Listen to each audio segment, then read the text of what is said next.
മാവോയിസ്റ്റുകളുടെ മറവിലെ ക്രൈസ്തവ മിഷണറിമാർ.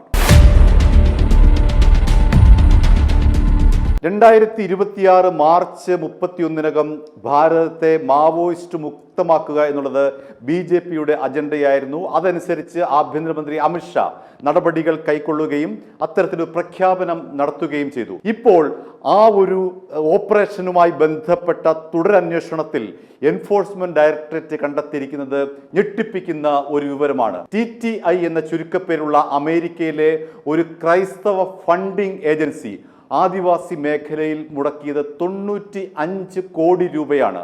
ആ 95 കോടി രൂപയുടെ കണക്കാണ് ഇപ്പോൾ എൻഫോഴ്സ്മെന്റിന്റെ മുന്നിലുള്ളത്. TTIയുടെ പൂർണ്ണരൂപം ദ തിമോത്തി ഇനിഷ്യേറ്റീവ് എന്നാണ്. ഈ അമേരിക്കൻ ഫണ്ടിംഗ് ഏജൻസി എങ്ങനെയാണ് അവരുടെ പ്രവർത്തനങ്ങൾ ഗോത്രവർഗ മേഖലയിലേക്ക് വ്യാപിപ്പിച്ചത് എന്നതിനെ സംബന്ധിച്ചുള്ള എല്ലാ വിവരങ്ങളും കേന്ദ്ര ആഭ്യന്തര മന്ത്രാലയത്തിന്റെയും എൻഫോഴ്സ്മെന്റ് ഡയറക്ടറേറ്റിന്റെയും പക്കൽ ലഭിച്ചിട്ടുണ്ട്. അവർ മാവോയിസ്റ്റുകളെ മുൻനിർത്തിക്കൊണ്ടാണ് ഇത്തരത്തിലുള്ള ഫണ്ടിംഗ് നടത്തുന്നത്. സ്വാഭാവികമായിട്ടും അവിടെ ഒരു സംശയം വരാം, എങ്ങനെയാണ് മാവോയിസ്റ്റുകൾ വഴി ഈ ഫണ്ട് ഗോത്രവർഗ മേഖലയിൽ എത്തിച്ച് മതം മാറ്റം നടത്തുന്നത് എന്ന്.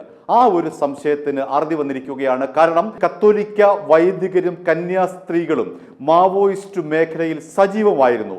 അവരിലേക്കാണ് മാവോയിസ്റ്റുകൾ വഴി ഈ ഫണ്ട് എത്തിയത്.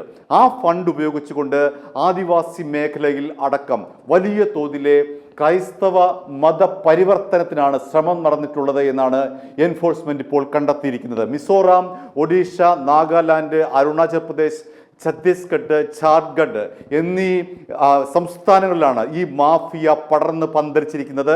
ഈ മാഫിയയുടെ വേരെറുക്കാനാണ് ഇപ്പോൾ കേന്ദ്രം ശ്രമിച്ചുകൊണ്ടിരിക്കുന്നത്.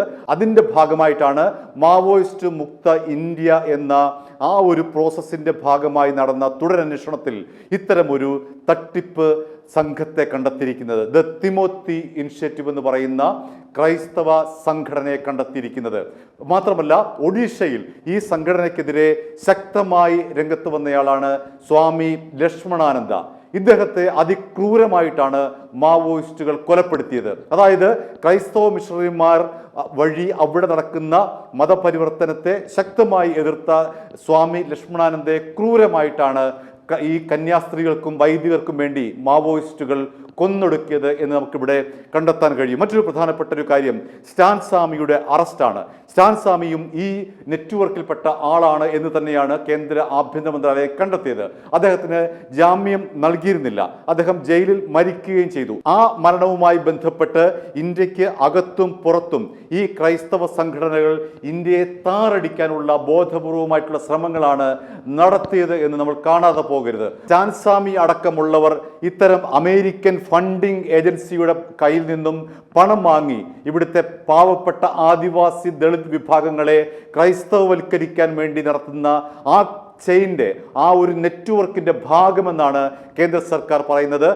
EDയുടെ ഈ കണ്ടെത്തലുമായി ബന്ധപ്പെട്ട് പരിശോധിക്കുമ്പോൾ തീർച്ചയായും സ്റ്റാൻ സ്വാമി അങ്ങനെ തന്നെയാണ്, അത്തരമൊരു ആളാണ് സ്റ്റാൻ സ്വാമി എന്ന് പറയേണ്ടിയിരിക്കുന്നു. മറ്റൊരു പ്രധാനപ്പെട്ട കാര്യം FCRA ഭേദഗതി നിയമവുമായി ബന്ധപ്പെട്ട് ക്രൈസ്തവ സംഘടനകൾ രംഗത്ത് വന്ന കാര്യമാണ്. പ്രത്യേകിച്ചും കേരളത്തിലെ ക്രൈസ്തവ സംഘടനയുടെ എല്ലാ മുതിർന്ന വൈദികരും ചേർന്നുകൊണ്ടാണ് ഒറ്റക്കെട്ടായി FCRA ഭേദഗതി വേണ്ട എന്നുള്ള നിലപാടിലേക്ക് എത്തിയതും അത്തരത്തിൽ പ്രക്ഷോഭം ശക്തമാക്കിയതും. കാരണം FCRA ഭേദഗതി നടപ്പിലായി കഴിഞ്ഞാൽ ഇവർക്ക് വരുന്ന ഫണ്ടിന്റെ കൃത്യമായ കണക്ക് അവർക്ക് കൊടുക്കേണ്ടി വരും. അതുകൊണ്ട് തന്നെ വിദേശത്തു നിന്ന് വരുന്ന ഫണ്ട് കൈപ്പറ്റി ഇവിടുത്തെ മതമേലധ്യക്ഷന്മാർ നടത്തുന്ന സുഖജീവിതം ഇല്ലാതാകുമെന്ന് കരുതിക്കൊണ്ട് തന്നെയാണ്, അത്തരം കണക്കൂട്ടലിന്റെ അടിസ്ഥാനത്തിൽ തന്നെയാണ് ഇവിടുത്തെ ക്രൈസ്തവ മതമേലധ്യക്ഷന്മാർ ഒന്നടങ്കം FCRA ഭേദഗതിയെ എതിർത്തതും അതിനെതിരെ ശക്തമായി രംഗത്ത് വന്നതും. ചുരുക്കത്തിൽ ഇപ്പോൾ എൻഫോഴ്സ്മെന്റ് കണ്ടെത്തിയിരിക്കുന്നത് ഒരു ടിപ്പ് ഓഫ് ദ ഐസ്ബർഗ് ആണ്. ഇനിയും ഒരുപക്ഷെ ഇത്തരത്തിലുള്ള സംഘടനകൾ എത്ര കോടിയാണ് ഈ ഗോത്രവർഗ മേഖലയിൽ ചെലവഴിച്ചത്, അതിൻ്റെ എത്ര ശതമാനം ഈ അച്ഛന്മാരുടെയും കന്യാസ്ത്രീകളുടെയും പോക്കറ്റിലേക്ക് പോയി എന്നതിനെ സംബന്ധിച്ചുള്ള വിശദാംശങ്ങൾ, കൂടുതൽ വിശദാംശങ്ങൾ വരും ദിവസങ്ങളിൽ വരുമെന്ന് തന്നെ നമുക്ക് പ്രതീക്ഷിക്കാം. i2i News, an eye for truth. i2i News subscribe ചെയ്തിട്ടില്ലാത്തവർ ഇപ്പോൾ തന്നെ സബ്സ്ക്രൈബ് ചെയ്യുക.